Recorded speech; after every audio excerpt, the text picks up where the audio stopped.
Cowboys fans, the offseason is here, and we're going to keep you covered on everything going on around America's team, news, rumors, draft, free agency, trade, coaching, you name it. But what you might not realize is your notifications might not be set to all. When you first subscribed, and do so if you haven't already, to us here at the Cowboys Report, your notifications get sent to personalized. That means you won't get a push sent right to your phone each time we do a video. Let's get that changed. Head down there, click the bell button, the one that you first subscribed to, and make sure those notifications are set to all instead of personalized.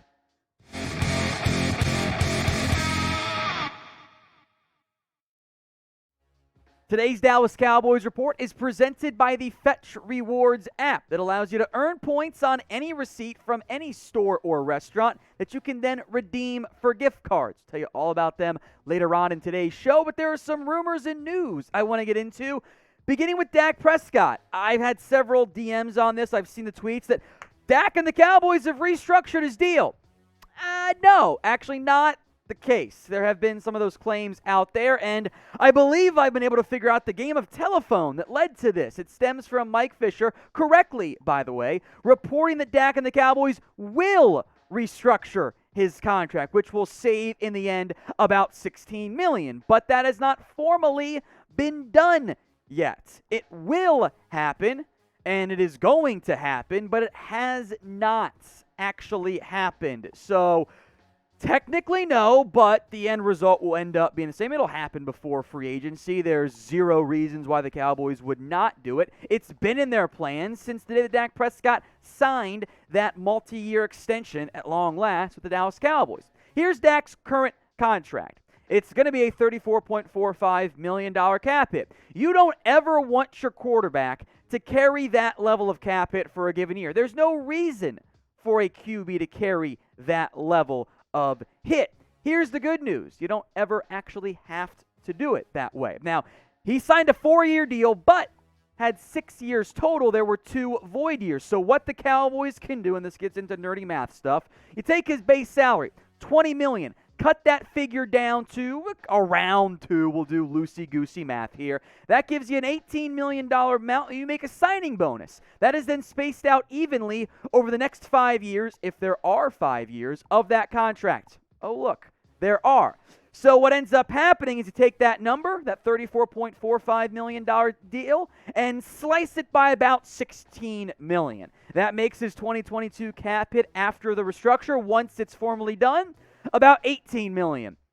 Boom. That's a much more feasible number and more in line with some of the better quarterbacks out there. That is a number you can win with. Don't let anyone tell you $40 million. Nah, you don't ever have to pay that number until your team is absolutely garbage or your quarterback is 45 years old. This is what I mean by manipulating the cap. Yes, Dak is making $40 million per year. You don't have to make that the cap hit, though. Push the money into the future for your franchise QB until he is no longer your QB due to age. This is what aggressively smart teams do. You've seen the Saints do it. The Cowboys did it for years with Tony Romo. When you have a franchise QB and you don't want to pay the franchise money on the salary cap, just restructure. Push the money down in the road. It's what good teams do. So what is your confidence level then in Dak Prescott? Might regret this, but we'll have some fun in the comment section. This is the pinned comment on today's video. So if the ad break comes here on YouTube, take advantage of it. Head down there and let me know.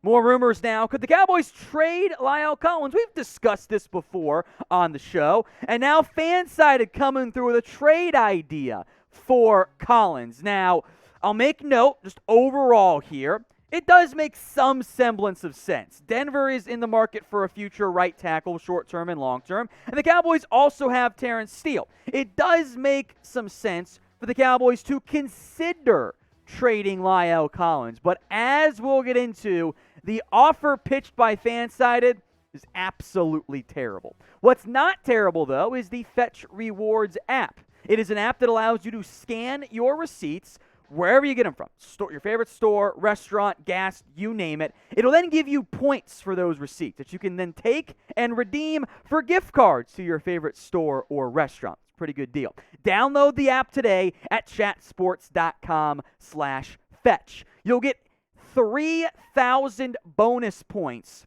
when you use promo code Cowboys. As you can see right here on this little handy video, the app is incredibly easy to use. So, much like your credit card, make your receipts work for you. You get points for using your credit card, get points for keeping your receipts. Don't just throw them away. Instead, scan them with the app. Whatever store or restaurant you go to, the app will hook you up with points. 3,000 bonus points when you use promo code Cowboys at chatsports.com/fetch. Rack up the points and then use them for gift cards to your favorite store or restaurant, wherever. Again, any store or restaurant works. It's incredibly easy to use. So you're going to leaving gift cards on the table if you don't download the app. One more time, for it to be in the comment section description as well. Chatsports.com/fetch. Promo code Cowboys gets you 3,000 bonus points. Here was FANSIDED'S trade idea. The Denver Broncos get La'el Collins, and the Cowboys, Denver's hooking you up with a 4th-round pick. Garbage trade offer. I absolutely hate it. By the way, 2 things here, as you guys can vote who says no on this. C for the Cowboys, B for the Broncos. This was pitched as, well, why not take a 4th-round pick for him, as if the Cowboys are locked into cutting La'el Collins in the end. Also was pitched as they can save $10 million by moving on from Collins. Well, that's only if you trade him after the draft, so you're either giving a 4th-round pick this year or a future 4th to cut him later? No. The Cowboys say hell no to this trade. If you're moving La'el Collins, which we can have that realistic conversation, but we've had it before already on the channel, you can get more than a, pick 108? It's a terrible trade idea. It's not smart for Dallas. You do not have to move on from Collins. Now, if you do because you didn't think he played well and he's had issues being on the field, I understand that. I get that. Now, I think the individual players for this Cowboys offensive line overall have not played as well as the overall unit says. Excuse me, I misjudged that. Individual players have not played as well as their talent suggests, and the overall unit has not lived up to expectations. But if I'm just going to get a 4th-round pick for La'el Collins, I'll put him at left guard. I'll let Connor Williams leave in free agency. I can play Terrence Steele at right tackle.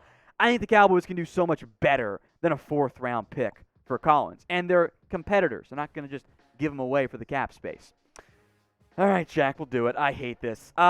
In the comments section, I want you guys to trigger me with horrible trade ideas. Here's what's happened. When I have the YouTube Studio app up on my phone, I just go to most recent comments. I'll do it on Monday night, and then I'll forget what video it was on, and I'll see just a terrible trade idea, and I'll forget, and I'll trigger myself even though I asked for it. So have some fun in the comments. Send me your worst trade ideas for the Cowboys. Now, speaking of ideas, how about Deion Sanders as head coach? Yeah, welcome to this situation here.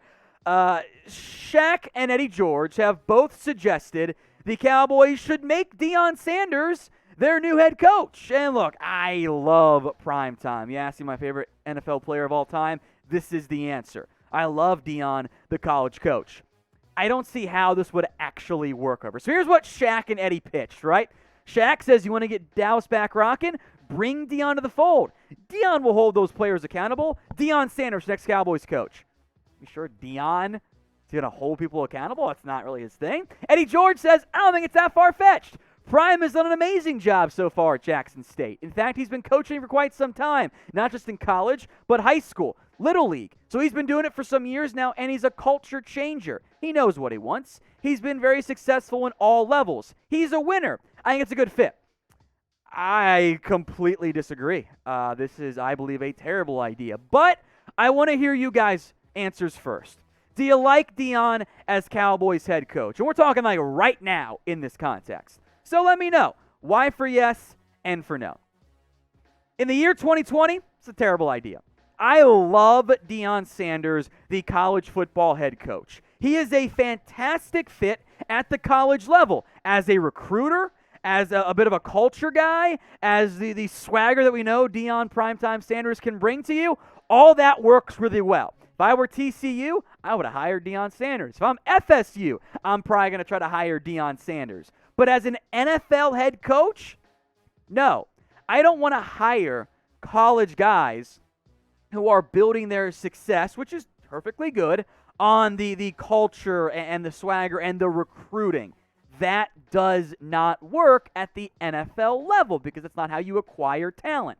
Hiring Deion as your head coach right now is stupid, guys. The Cowboys can do better. Now, they're not going to right now, I don't believe, but next year they can do better. In the end, you can't just make your favorite player the head coach and expect it to work out. You want to try at the FCS level? Yeah, I think that actually makes a lot of sense. But we're citing Little League as Deion Sanders' resume? Absolutely not. With that said, I would rather have Deion Sanders as my head coach than Josh McCown, full stop.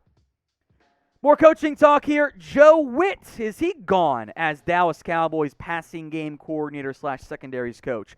The Colts are the latest team to interview Joe Whitt for defensive coordinator. I think there is a real possibility Dallas could lose Joe Whitt this year. Make no mistake, Dan Quinn and Kellen Moore, or not Dan Quinn and Mike McCarthy will be trying to keep Whitt in the fold. He was, after all, a top candidate to replace Quinn had he not remained as the Cowboys DC. So 4 interviews in total then for Joe Whitt. The Baltimore Ravens have picked Mike McDonald, so cross them off the list. The Colts are the latest with some other guys like Jim Schwartz, etc. I don't know if he's the favorite for that job. I would bet they go a different direction. Pittsburgh allegedly is going to promote Terrell Austin. Maybe they change their minds on that. The one that I'm worried about is Seattle, and we'll see what happens on that job, or with that job. So will the Cowboys keep Joe Whitt? Let me know in the comments. Type in K for they're going to keep him, or type in L for they are going to lose him. If you haven't already, make sure you guys are subscribed with notifications set to all. That way, you don't miss a single video here on the Dallas Cowboys Report.